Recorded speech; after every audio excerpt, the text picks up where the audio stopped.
Welcome to Not Just Money with your hosts, Doretta and Lee. This isn't your typical podcast about finances. It's a podcast about all the money conversations we aren't having, sometimes not even with ourselves. Join us on this journey of hard truths, lived experience, and the wisdom that comes from both. Because money is never just about money.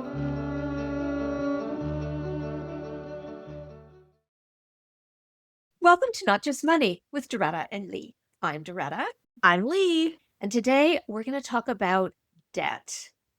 Because debt's a growing burden for many Canadians, especially for young Canadians, many of whom are starting out with the burden of student debt.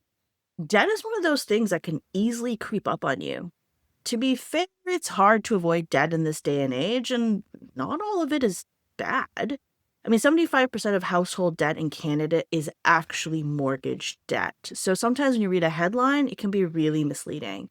And some would argue that that's okay because it contributes to household wealth. When I think about debt, my fear and what I'm seeing is how comfortable Canadians are getting with holding high levels of debt. Like it's no big deal. And a lot of that debt has high interest payments, and much of it was on spending that does not add value in more ways than one. And sadly, that's true. Average household debt in Canada is at an all-time high. In fact, it is among the highest in the world. And research shows that almost half of Canadians are worried about how much debt they have, and a quarter say that they can't pay all their bills every month. And that is crazy. And the stress it causes is crazy. And young Canadians, especially those without mortgages, are struggling the most. Did you see the latest study from Equifax? The mixed payment and default data show that young Canadians, especially the ones without mortgages, are falling behind faster. Sad thing is, that can have serious long-term consequences. Launching your life is hard at any age, and I'm looking at young Canadians, I'm looking at new Canadians, and digging your way out of debt makes it so much harder, especially if that debt is in areas like credit cards where there's extremely high interest payments or comes with penalties like missed payments on, buy now, pay later schemes. Yeah, so all of that, and that's why we're talking about debt today. As Lee said, not all debt is bad. In fact, it's pretty hard to manage day to day without using debt products. And using debt well is actually empowering. It can make your life easier and can help you lay the foundations for living your dreams. But using debt poorly is a road to misery. Too much can basically ruin your life, and it can spiral out of control so fast, it'll leave you breathless. Doretta and I feel so strongly on this topic, but I do think we got to back it up a minute and let's kind of define and lay out the basics of personal and household debt, because I think there's a lot of confusion around this term, and different organizations are going to use different terms to kind of slice and dice that information, generally for their own promotion or gains. So let's talk about what economists refer to as consumer debt. Consumer debt is one of the three buckets. The other two buckets are government debt and business debt. Yeah, and that can be a little confusing because financial institutions tend to define consumer debt more narrowly. So, from an economics perspective, consumer debt is all the debt we take on in our personal lives. Like the big categories: mortgages, student loans, car loans, credit cards, credit lines, and installment and payday loans. Household debt is the combined debts of everyone in the household. And financial institutions, so banks, often pull out mortgages and student loans separately and call the rest consumer debt. And to make it more complicated, not all consumer debt is equal. Some of it adds value or are necessities, and others just pull you down to what I call the depths of debt hell. I guess it's kind of a helpful distinction. Mortgages and student loans are generally considered, at least historically, to be good debt. They're investments in your future security and well being. I remember when I took my first money management course. Oh, let me guess. Nancy Thompson's investing for what? Yep. And she was very clear on good debt versus bad debt. Good debt is for mortgages and education, and maybe, just maybe, for investment when you get more sophisticated. Okay, we definitely not going to talk about borrowing to invest. That's a very separate topic and super nuanced. So write to us if you want to know our personal opinions on that, and maybe we'll bring it up at a future episode. According to what I learned back then, good debt was for things that appreciate in value. Bad debt was for consumables, entertainment, things like that, things that lose value the minute you buy them. And the general rule was if you can't pay off your credit card in full, you cannot afford it. And the one exception was car loans, because that's such a big purchase for something that is a necessity for people. But I'm going to tell you a really funny story about car loans because it was something that I learned really, really young. I was just like maybe 10, 11 years old from one of my uncles. And he was talking to my parents about this. And he and his wife put um, put aside a car payment every month. The thing is, their car was completely paid for. And I remember my mother going, "Why are you putting a car payment aside every month when you have a paid for car?" And he said, "Because when I replace this car, I'm paying cash for the next car." And the whole idea was that's how he saved. He did it in terms of a car payment. And that really struck me because it never occurred to me to that adults thought that way. But It was neat. yeah, but I also think that when you talk about savings as kind of a related topic on this case, we always say that when you get additional money, you get a promotion or you have a side hustle or a side gig, that you put away that money because it's extra. And so perhaps in this way, he used to have a car payment, he paid it off, and he's like, you know what, I'm just going to keep that line item in my expenses and I'm going to bank that. And it could be for a new car, it could be for emergency purposes. So I think in a funny way, it's just it's looking at savings in that different lens. Like when Yeah. I have more money, then I should drive it into a savings vehicle, literally, instead of spending it. But it's a neat thing for me to hear an adult talk that way, very practically, about how he did it. He and his wife did it in their family, which was so different from the way my parents operated.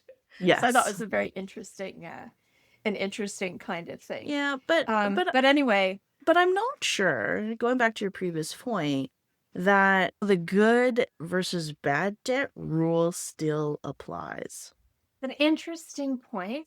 And here on Not Just Money, we think about rules a lot and whether rules universally apply, and we kind of think they don't. And it's absolutely true. People can overextend on mortgage debt for sure. And what we are also seeing is that not all education debt leads to the kind of higher paying jobs that post secondary education used to pretty much guarantee. But I do think the general good debt, bad debt guidelines still hold. Maybe not set in stone rules, but guidelines. I think that to our wants versus needs discussion. Remember that? But running up credit card debt that you can't pay off every month for stuff you don't need is still bad debt in my books. You mean the kind of discretionary consumer debt that can keep you up at night staring at the ceiling? The credit cards, personal loans, installment, and payday loans? All of that, what I learned to be bad debt. And honestly, it seems to me like they come up with new debt products all the time. They sell it as convenient ways to get the things you want, to get the things you deserve. And for me, they're just new ways to get people into trouble. I mean, these new installment payment options, for example. Okay, hold on. Let's get into some of these details and do our thing and start with the basics. I think we're starting to get into debt products that would probably be better if we explain them. So let's look at the different kinds of debt and what you're paying for. Now, it's important to remember debt is a service you're buying, which is something that a lot of people don't always think about. You're literally buying the right to use someone else's money and you pay for it through interest. And how much you pay in interest can vary hugely. So let's do a quick outline of the most common kinds of debt available today. And we're going to define and say whether we think they are good or bad. Okay, Doretta, you start. Mortgages. Okay, so mortgages are loans for the purchase of a property. And basically, the lender, whether it's a financial institution or some other source, has title to your property until you've paid off the loan. And if you don't pay off the loan, they can force the sale of the property to recover their money. Yep, they can sell your house. A conventional mortgage at a bank generally requires a minimum 20% down payment, a good credit rating, and demonstration that you've got enough income to cover the payments. Lots of different options with mortgages, from the length of the loan to the interest rate to whether the rate is fixed or variable. Variable means it goes up and down along with the institution's prime lending rate. So it's complicated. Get professional advice, either from a broker or a financial institution, and don't be afraid to shop around. There are online sources like RateHub that can give you an idea of current rates and payments. So, big picture, housing is generally secure and we all need to live somewhere. There's a huge psychological factor for a lot of people too, like me. Owning a home can make you just feel more secure in the world. Historically, housing has generally gone up in value, at least in line with inflation, and formed the foundation of a secure retirement. And for a lot of people, the reason for that is that mortgage payments are an enforced discipline. Yep. Here's the thing though, there is a lot of disruption in the real estate market these days, especially in big cities. And for one thing, it's seriously skewed by people and by companies who are buying residential property not to live in, but as an investment. And the other thing is that financial institutions have come up with a lot of ways to eat away at the equity that people use to build in their houses. So I'm not sure there are any universal truths about home ownership anymore. And one thing to consider is the amount of mortgage you take on. The old rule of thumb was to spend 30% of your pre-tax household income on housing. So that's your mortgage, your interest payments, taxes, utilities, and condo fees or maintenance fees. But a lot of people today are paying a lot more than that, especially those who renewed with the higher rates over the last few years. And I also think pre approved limits can be dangerous. People have the idea that if a bank pre approves you for a certain amount, then you can afford that much. And that may not be true. Just because a bank says they'll give you that much money does not mean you should take it. No kidding. So this would have been a couple of years ago. Rates had bottomed out, and I went and got a pre-approval to buy a property. And I was so shocked at the number they came back because it was actually slightly less than double what my actual budget was. And I actually asked them, I'm like, I can get this amount of money. I can't afford this. And they're like, oh, of course you can. Interest rates are at 1.5%. That's fine.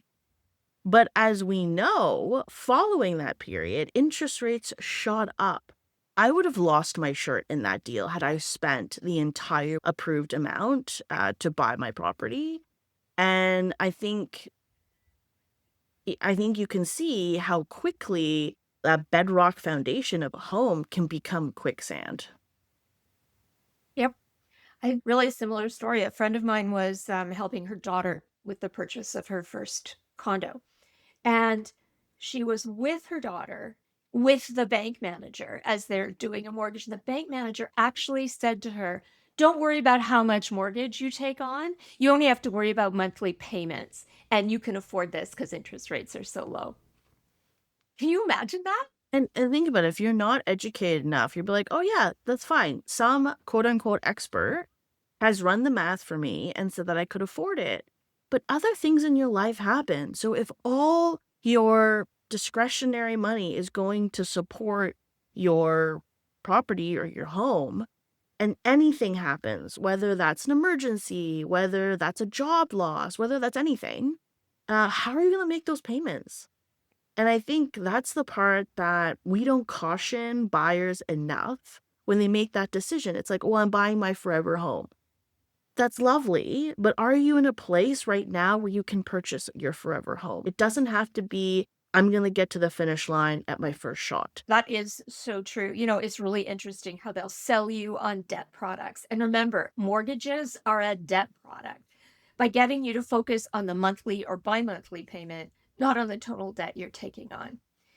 And I think this might be one of those yes boomer moments where what was maybe true, that's my great fear, right? Somebody's going to look me in the eye and say, yes, boomer. But I think that's where what was maybe true for previous generations is not true today. I remember when my husband and I bought our first house, we deliberately bought the biggest, most expensive house we could possibly afford because that's what would go up in value the most. And it did, and it worked for us. But I would never recommend that to a young person starting out today. I just wouldn't. Well, I think market conditions change, the economy changes, affordability changes. Those are all factors you have to keep in mind. So sometimes as a parent, I really caution you when you're giving advice to your adult children about what they should be doing because the situations that you were in at that age is so different than what they're facing today. So mortgages, Doretta, good or bad debt? Am I good with a serious bunch of caveats? Of course. I mean, one of the most impactful lessons I learned super early in my financial education journey is I was told that I should never count on my house as being part of my retirement plan. And that really stuck with me because it was so novel at the time. Because so many Canadians think that their retirement is their home. But unless my plan was to downsize from a big city to the farthest reaches of the known universe, because the thing with houses, we have to live somewhere, whether we buy a new place or rent. So if your property is expensive, so is everything around you. Yep, I think that's great advice. I got that lecture too from my first mentor when we bought our first house. Okay, staying with home ownership, HELOCs, good or bad? Okay, so a HELOC stands for Home Equity Line of Credit. It's a revolving line of credit secured by the equity in your home. There are two kinds, standalone and tied to your mortgage. For the standalone kind, you get pre-approved to a maximum amount. For the kind tied to your mortgage, the HELOC limit is tied to how much you owe on your mortgage. So as you pay your mortgage down, so you owe less, the limit on your HELOC goes up. So in either case, you can withdraw the money whenever you like, and you only pay interest on what you actually borrow. Interest rates are higher than mortgage rates, but lower than personal loans and much lower than credit cards. Repayment terms vary. Often the minimum requirement is interest only. Now, I don't have a HELOC, but I recognize that they're nice to have as a backup. You don't have to pay for it if you don't use it, and it's also a way to prevent title theft. Because a HELOC puts a lien on your property, making it harder for fraudulent sales, especially if you've actually already paid off your house. Now, I don't have one because having the possibility or potential of debt kind of bothers me. Now, not that I would think I would dip into it, but just having it makes me uncomfortable. Do you have a HELOC? Yeah, I do. It's an interesting story though. Our last move, which is I think our forever move, is was into a 40-year-old condo that needed some serious updating. And we didn't want to cash in any investments or take out a mortgage. So we talked to our bank about a bank loan, and they recommended a HELOC because it was really flexible. We could just use as much as we wanted, low interest rates, etc. It worked well, and we paid it off, and we paid it off really quickly.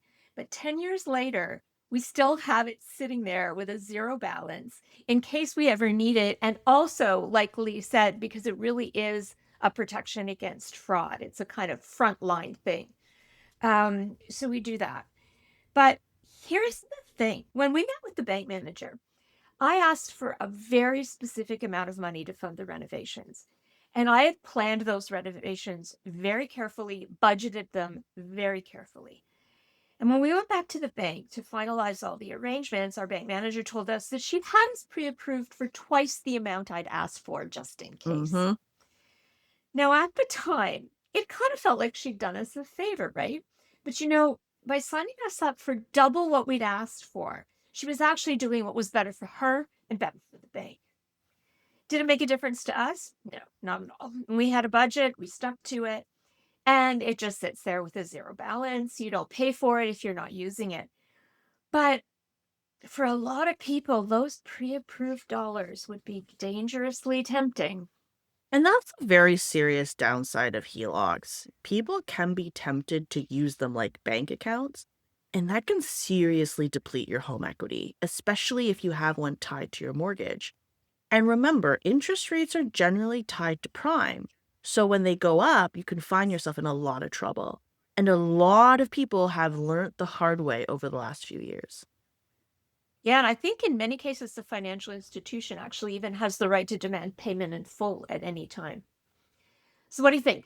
HELOCs, good or bad? Qualified, it depends. Handle with care, especially if you know you might be tempted to max out your limits. So, let's take a moment to move away from real estate and talk about the most common kind of loans for the under 35 set student loans. Okay, so government sponsored student loans are for full and part time post secondary studies. They are not just for college and university tuition. They can also be used for living expenses, apprenticeships, tools, all that kind of stuff. And they're repayable after you graduate once you start working. There are also grants for low income students that do not need to be repaid. So the average debt on graduation last year was $29,000, which in today's dollars is pretty much exactly the amount of student debt I graduated with. And that's a significant barrier for a lot of people. It is. Now, one good thing is that in Canada, student loans have been interest free since 2023. And there is the grant money that low income students don't have to pay back at all.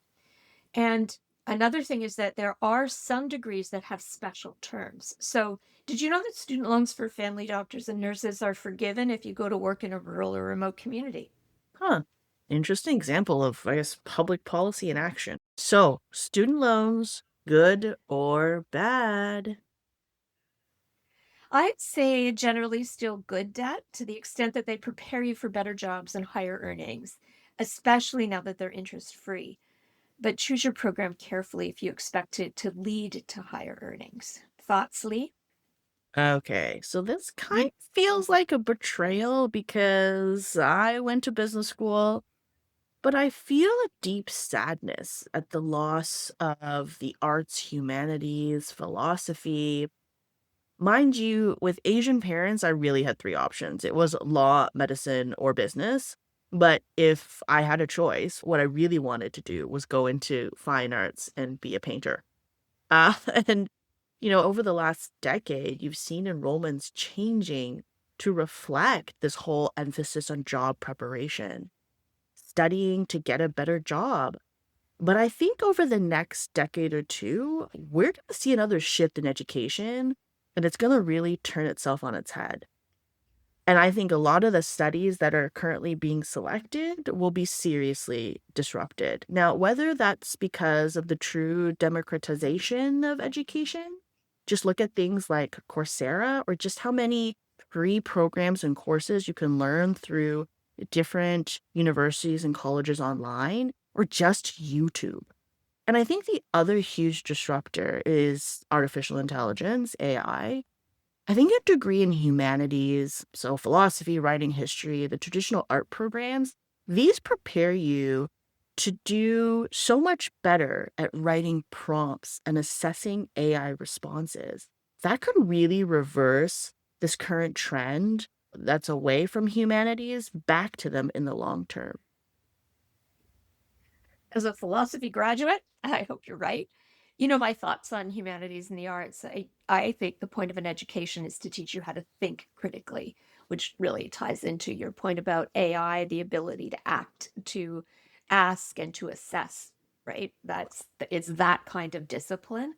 And my feeling is that you can learn those skills, the critical thinking skills in any discipline. So study something you're passionate about and then look specifically at job skills. People live longer, they work longer. You got a long, long time to work and to prepare for that. But I do recognize that right now that is a really privileged kind of perspective. Okay, let's move on to the kind of debt products that aren't so clearly beneficial. And notice I said debt products, not credit products. Credit makes them all sound like they're good things, and it takes away from the fact that every single one of them is about debt. Now, let's start with credit cards. There's so much that can be said about credit cards. And properly used, they are highly practical, not to mention pretty much a fact of life now. And there are lots of benefits from points accumulation to perks like cashback or airport lounge access to insurance. Credit cards are the most common type of what is called revolving debt. That is debt you can access whenever you want and pay back whenever you want, up to a set limit. You know, the whole concept of revolving debt is quite a recent one. The first credit cards, as we know them, weren't available in Canada until the late 1960s. And they had an enormous impact on the amount of personal debt people started to take on. Kind of a spending fury, and it just keeps growing. And like I mentioned before, it's this whole thing that people are becoming more and more comfortable with debt ever since. Now, the good thing about credit cards is that the debt is interest free as long as you pay it off in full every month before their due date. And that's how two-thirds of Canadians use them. But for the other 25%, dot, dot, dot. I mean, credit card interest rates are really high. The average credit card rate today is about 21%, though there are some low interest rate cards out there, but a lot of times it's for a short period of time. And there are a gazillion different kinds of cards. Some charge fees, some don't, and many offer loyalty rewards, from cashback to free travel. Loyalty rewards. Great marketing term, but they aren't free. Someone is paying for those rewards, and you can be darn sure it's not the financial institution. Now, some of it is covered by the annual fee that you pay, but mostly that someone is you if you aren't paying off your credit card every month. Of course, Doretta was going to catch me on that word. Now, according to the latest data, a third of Canadians are carrying over credit card balances, and two-thirds of those are delaying or missing payments. They are paying a very high price in terms of interest rates. Also, a few tips for people who are delaying payment or carrying a balance. When you pay a partial balance, the amount is applied to your most recent purchases. So the item that you bought at the beginning of your month is the last to get paid off. And that means that the interest you pay starts accumulating on the date of those first purchases. So you're already starting at a month of interest. Oh, and don't you dare think about withdrawing cash from your credit card called cash advances, because the interest on that accumulates immediately. Credit cards are hugely convenient and hugely important for establishing a healthy credit rating, but you have to use it responsibly. Yeah, they're hugely tempting, especially for the uninitiated. Exactly, and that's the thing. Credit cards make it pretty easy for you to buy, buy, buy. And before you know it, you can find yourself in more debt than you can handle. Remember when we talked about how important it is to understand the difference between needs and wants? And we're going to go back to this like ad nauseum. There are absolutely times when you may have to incur debt to deal with an unanticipated emergency and you don't have sufficient emergency funds on hand. But if you're paying the 21% of credit card debt to finance wants, I gotta ask, It's funny. I read somewhere credit cards killed the status symbol because it used to be that you actually had to have the money to buy whatever stuff you had. But that's not true with a revolving credit. So, what's your verdict? Credit cards, good or bad? both? Depending on how you use them. I mean, credit cards are pretty much a necessity today. Try to reserve a hotel or rent a car or even buy a coffee sometimes without one. But, and it's a big, big but, they need to be used responsibly. And that means not paying interest. If you can't afford to pay it off before the due date, you can't afford it.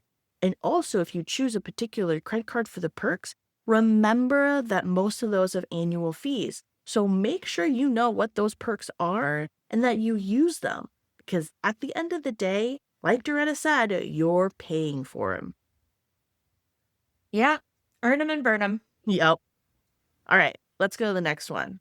The trendiest thing on the online shopping block, BNPL, buy now, pay later.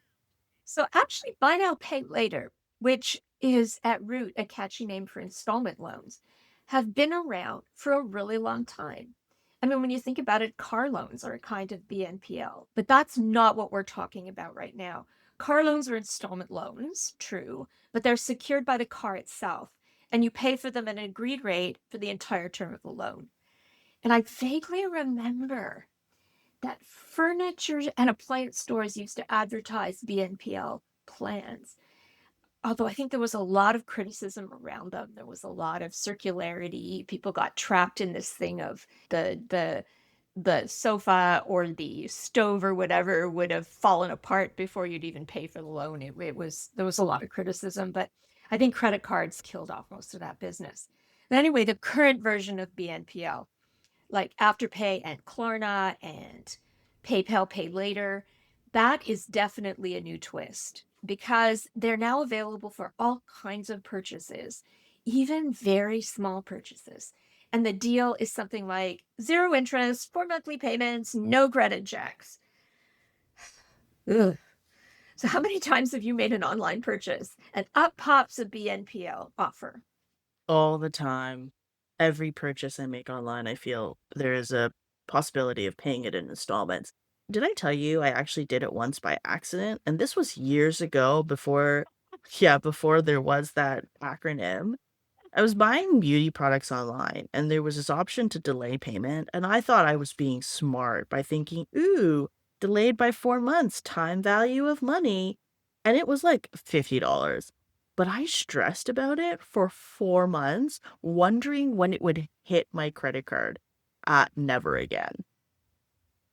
Lesson learned. At least you could deal with it and not get sucked in, which a lot of people do. And the risks are very real. So, first of all, it encourages impulse buying. And if that's a problem for you, just don't. There was a study in the Harvard Business Review at the end of last year, and they found that the BNPL option increased purchase decisions by 17 to 26%. No wonder retailers want it. And second, because the amounts can seem so small, it's ridiculously easy to end up with a whole bunch of them. And suddenly it's not $15 a month on your credit card for 4 months, it's 150 or 200 or even more. And there's a third reason that's really important, and that's the penalties if you miss one of the payments. You're into not just interest payments, which are bad enough, but late fees and administrative fees, and then it can all end up hurting your credit rating. There was a study on BNPL regret that was done a few months ago in the US, and about half of users had had trouble with BNPL, and the biggest problems were overspending and missing a payment. Surprise, surprise. Yeah, I've also noticed on my credit card purchases that I can pay in installments for anything over $100 right in my online banking app. That's actually terrifying. What happens if you don't read the fine print? I mean, I clicked on it once and I obviously didn't move forward because I was like, I don't know what I'm doing here. But it's just so easy. And I think a lot of times we get into our heads that maybe this month I'm a little tight, so I'll wait for next month. But what happens if next month gets actually worse for you? Right? I think psychologically it would make you overspend because you think you have more money available than you do. So, I mean, I probably don't have to ask, but BNPL, good or bad? This new twist, and especially for small purchases, bad. As far as I'm concerned, the sooner it gets regulated, the better. If you want something, budget for it and don't buy it until you have the money. Okay, next let's look at unsecured personal loans, the kind you would get from a mainstream financial institution. Okay, these are loans of a fixed amount that you agree to pay back over a fixed period of time. To be eligible, you generally need to have a bank account, a decent credit rating, and a regular source of income. You'll pay a higher interest rate than on a secured loan like a mortgage or a HELOC or a car loan, but generally it will be a lot lower than a credit card. The interest you pay can be fixed or variable, and how much the loan costs you in total will depend on the interest rate and how long you take to pay it back. You can find calculators online, and we'll put one in the description below. Your financial institution will probably also offer you loan insurance.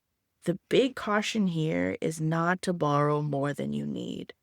And I second that caution. Sales pitches for bigger loans are a real thing, and a lot of people don't recognize that they're actually being sold. A few years ago, I gave a guest lecture on financial literacy to an MBA finance class. And a lot of the students in the class were already working for financial institutions. And what really surprised me was the questions I got about how to manage the pressure they were under to sell services to encourage customers to take out the biggest loan possible, even when they knew the customer couldn't really afford it. And then they had to upsell insurance to protect the bank. So these students really expressed to me how much they hated doing this, but that they were afraid that they were actually going to lose their jobs if they didn't. This isn't supposed to happen. Banks are supposed to sell you only the services that are appropriate for you. But there you go. Yeah, that's a really awful reality for a lot of folks on both sides of the table there.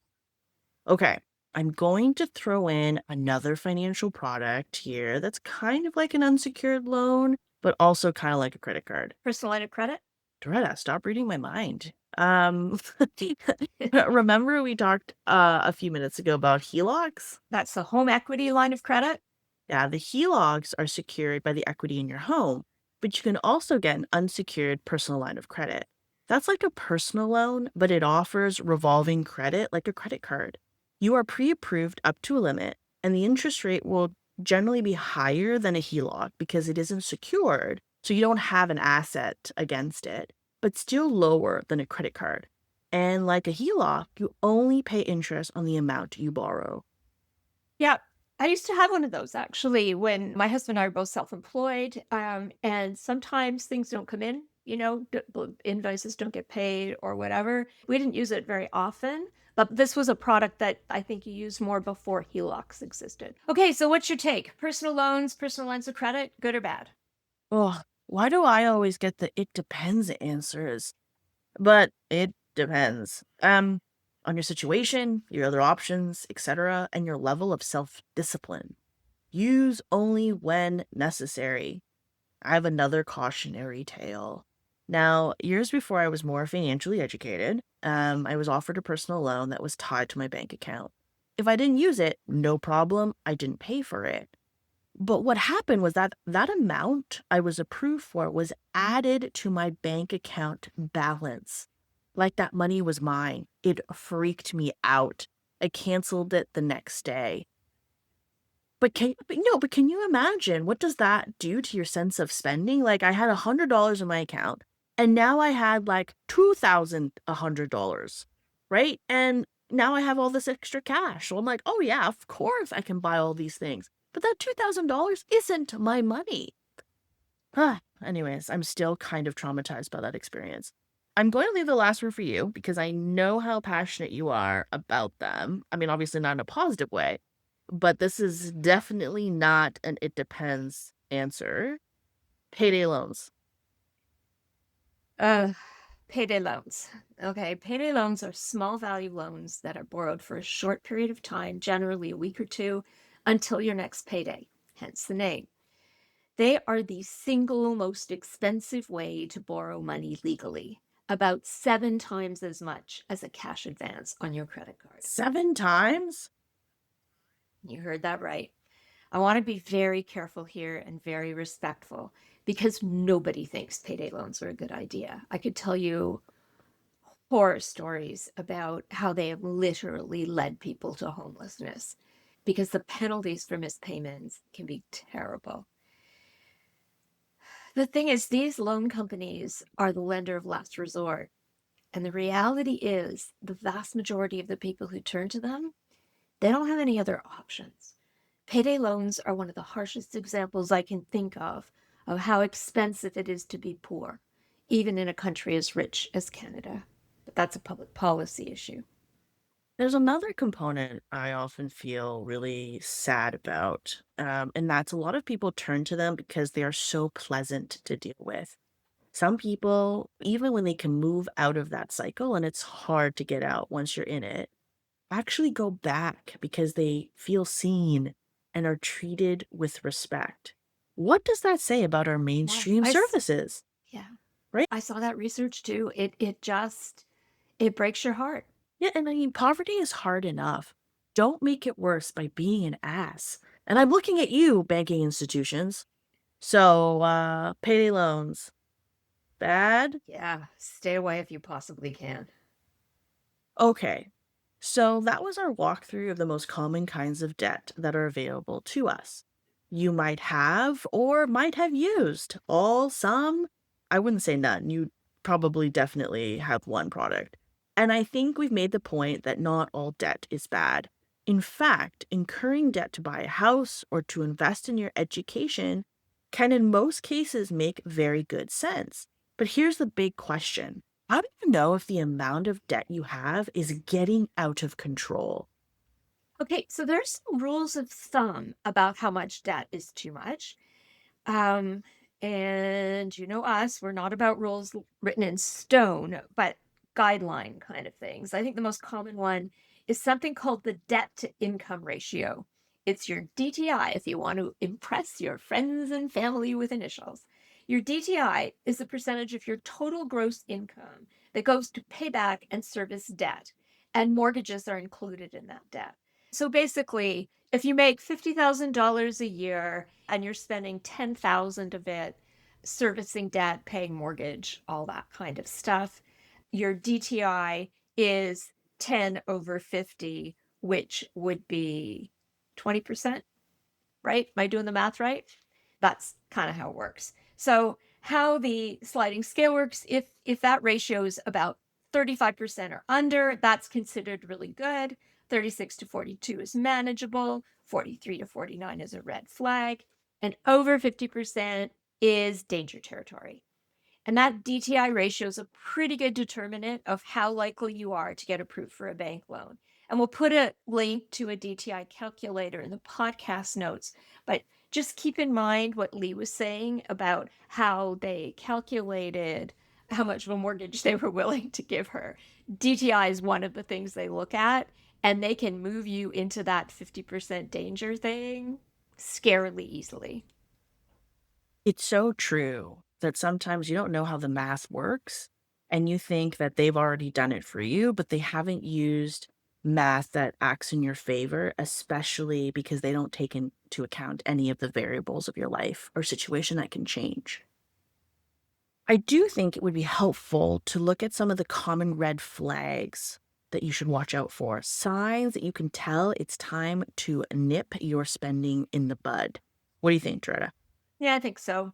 I mean, the thing is that debt spirals very slowly at first, but then it gets faster and faster.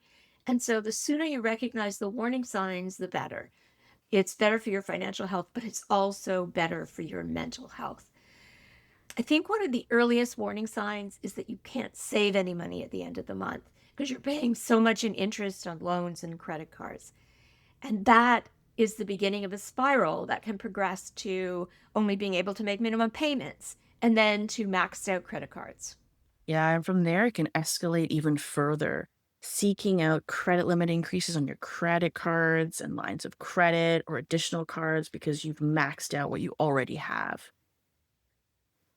I think how you use your credit cards in general really tells you a lot. If you find that you constantly need to rely on credit for everyday expenses, if you're using it to pay your bills, to get cash advances on your card, if you're transferring balances from one card to another, these are pretty much always signs of trouble. Not being able to pay your bills on time or missing payments altogether is another obvious one. The more frequently you miss payments, the more serious the problem. Also, your utilization rate on your credit card. How often do you have to spend the max? Yeah. And bounce checks, that's another important warning. Although I think people use checks less and less now. And so is avoidance. Avoidance can be huge. If you are finding yourself afraid or unable to make yourself check your bank statements or open your bills, or if you're avoiding calls from your bank or your creditors, that's a huge red That's flag. a lot. Yeah, that's a lot. And honestly, if you see yourself in any of that, please, please, please get help.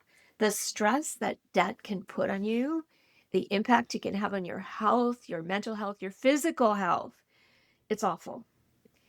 But there's help out there. There really is. And there are not for profit credit counseling agencies across the country. There are trustees in bankruptcy, and they do a lot more than manage bankruptcies. The sooner you reach out for help, the sooner you will work this through. It's hard to ask for help, but it's harder to live under the constant pressures.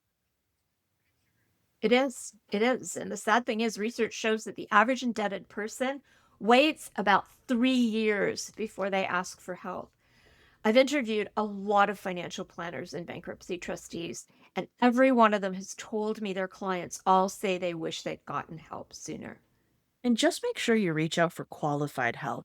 Money issues are hard, debt is even harder. We're going to include some links in the podcast notes to help you reach out for help if you need it. And if you're not sure, ask the question. Better to deal with it when you first notice rather than waiting. And maybe they'll tell you, hey, you're financially okay. And what a stress relief that would be. Okay, so Lee, 3 key learnings for today. The good debt, bad debt rules are not written in stone. No, there is such a good thing as good debt, though we're reserving the right to qualify it. It's only good if you use it wisely and well. But debt you take on voluntarily for stuff you just want now and can't pay off at the end of the month, that's just bad. Second, be brutally honest with yourself about how disciplined you are in the face of temptation. Come on, you know if you have a tendency to overspend. So own that reality and take care of yourself. Keep your credit limits low. Don't expose yourself to the kind of debt that will lead you to overextend. Finally, recognize the warning signs of too much debt. Pay attention to how you use credit, how much interest you're paying, and how high your financial anxiety levels are. And if you recognize any of the warning signs, get help now. Don't wait. We'll put some links in the notes. So that's it for today. Good talk. You've been listening to Not Just Money with Doretta and Lee. Click on the show's description for links to resources related to today's conversation. Our aim is to share sources that provide objective information that can help you make informed financial decisions. Please rate and review our show. If you'd like to get in touch with us, email us at notjustmoneypodcast@gmail.com. If you'd like to be featured on the show, you can send us your questions and comments by a written email, audio file, or video file. Please include your name and city. This show is produced and edited by Lee, with original music by Leo Zhang cello and artwork by John Tu. Now for some legalese. Please note that the views expressed by our hosts and guests are theirs alone and should not be viewed as financial advice. This podcast is intended to be entertainment and educational in nature. Please seek additional professional support or information before acting on any podcast information. As always, good talk.